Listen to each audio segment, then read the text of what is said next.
Hello, everyone. Welcome to our weekly harvest review. I'm Dumitru Condrea, co-founder of Novafin, and with me is Igor Tomych. Hello, Igor. How are you?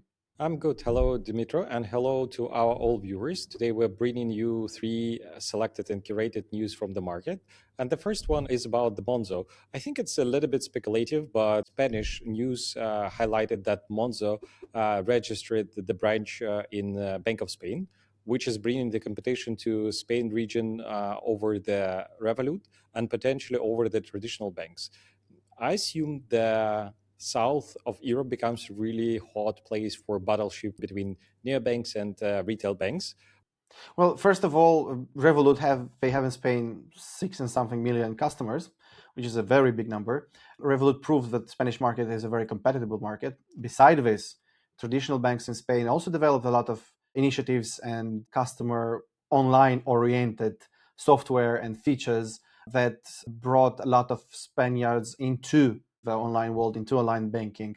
This market is already very, very prepared for fresh entering on the markets. I'm sure that a lot of companies beside Monzo also will look to Spain as a point for conquering the South of Europe. So some kind of a reconquista, but this case for Monzo.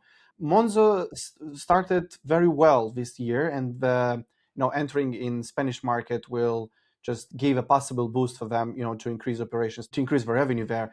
The Bank of Spain provided a license for them. Technically, it's a subsidiary in Spain, but behind the curtains, under the hood, everything will be one single Monzo. I heard rumors that other banks, the competition of Monzo and Revolut, will also look and are looking to Italy, Monzo also. So it seems like Italy is one of the next country where this extinction will happen.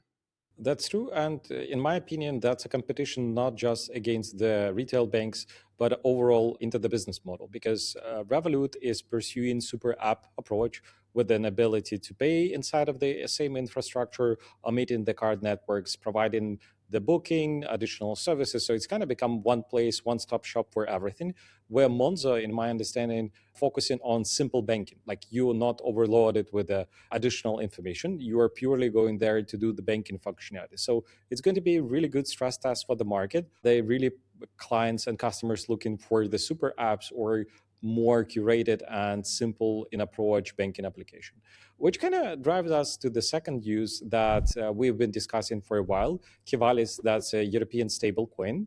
And this week it was published that more banks are joining this initiative for kind of stabilizing euro, as it was described in some news. So plus 25 banks joined new initiative for European stablecoin.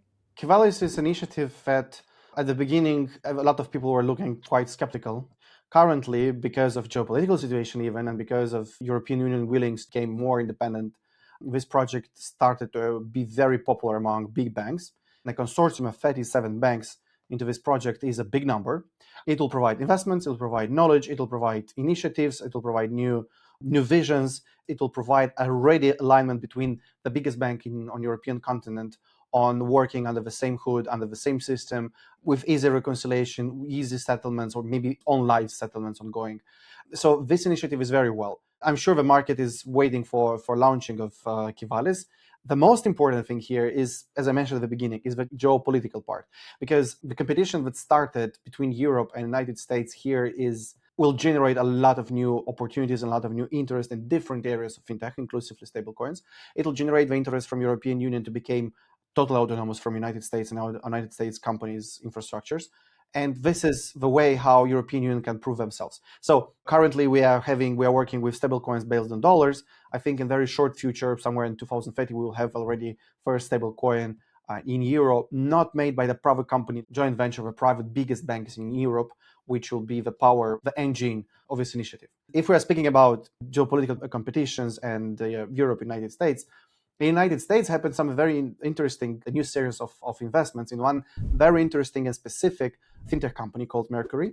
So they finalized round D, and they currently raised so much money that they are ready to extend and to become a very powerful player. For those who don't know, Mercury is providing banking as a services for fintech startups, and not only. So basically you can build a lot of things on their infrastructure. Igor, maybe you know some more information about them. Personally, I'm a big fan of Mercury because I think that's a new wave and generation of digital banks in the United States. And what is importantly, the business model seems to be really good because fourth consecutive year they generating the net profits and EBITDA. They actually working, in my understanding, and targeting the customers, business customers in area of technical companies. So they quite willing to open accounts, business accounts for startups in the United States, which is well known as a really good place to initiate like the business and finding the investment. So I think in one of the comparison, I would say Mercury might be viewed as a Revolut for the consumer-based applications, the same as a business, because it sets the really high bar into the quality of the onboarding, compliance process, and then overall financial services through the platform. So I think we will see a lot of news from Mercury because they leading and pioneering in this area. It's worth to mention, it's important to mention the fact that they raised $200 million, and their valuation in just a year and 2 months from 3.5 billion American dollars today is $5.2 billion. It's a huge increase. This evaluation increase was very simple, very primitive, but real fact. They, for 4 years in a row, are profitable. Seems like fintech currently it's not important only to have an infrastructure, to have customer base. It's very important to have very good revenue, a very good profit also. So this is why they gathered so much money. A lot of people in the United States, and not only, are ready to invest in this company, invested in this company for being a part of this journey. And as you said, it's totally correct. Mercury is a Revolut for B2B side of fintech. It will be omnipresent on US market, and I think that maybe they will think for opening some activities in European Union. But this will imply a lot of investments, compliance changes, and so on. So possibly they will stay on North American market, possibly they will move also an extent to European market. We will see. But if they will come here in Europe, they will do a lot of market shaker. I mean, the market will be just, very, from one side, enthusiastic, from one side, some players will be super scared. We'll see. Thank you very much. That's it for this week. Thank you very much for watching us. Please subscribe and stay tuned.